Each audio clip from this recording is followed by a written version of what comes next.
So I can tell you a good John McCain story. I got to travel with John a number of times, and that was one of my best experiences in Congress. In fact, right when I got elected, my very first goal was to meet John McCain. Watching him really not care whether the person in front of him was Democrat or Republican. If he felt passionately he was going to take you, to hold you to task on something.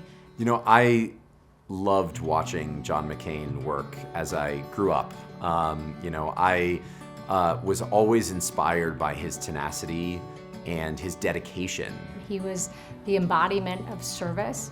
Integrity was at the core of everything that he did. You know, I really admired him, and not just because of his obvious heroism, but because of his commitment to democracy.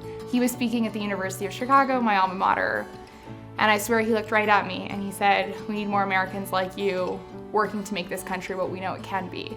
He was passionate, he cared deeply about the security of Americans overseas, and he wanted us to do better. He was on the record with us for what we needed to be doing in a combat zone, on a very special mission.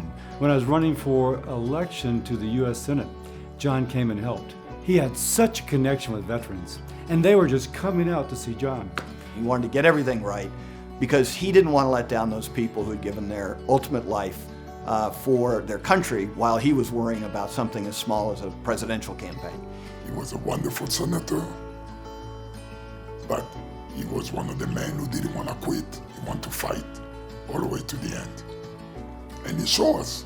He had a real passion for the desire of freedom of the Russian people. He was so excited, he couldn't stand it that Putin would single him out and sanction him. General Petraeus takes us downtown to shop in Baghdad, just to show that, we're still here, we got a foothold, America hadn't retreated. And then he said to these members of the Russian Duma, he said, "You might remember him most for his leading role in the movie The Hunt for Red October," which we know was the outcome of that movie, not too good for the Soviets. Not many people understand the connection between hunger and national security, but John McCain understood that so well. It was post the 2008 campaign, and here Senator McCain was back in the fight, helping newcomers. For me, as a first-term senator who never thought I would be there, to be presiding and hear the eloquence and the defense of human dignity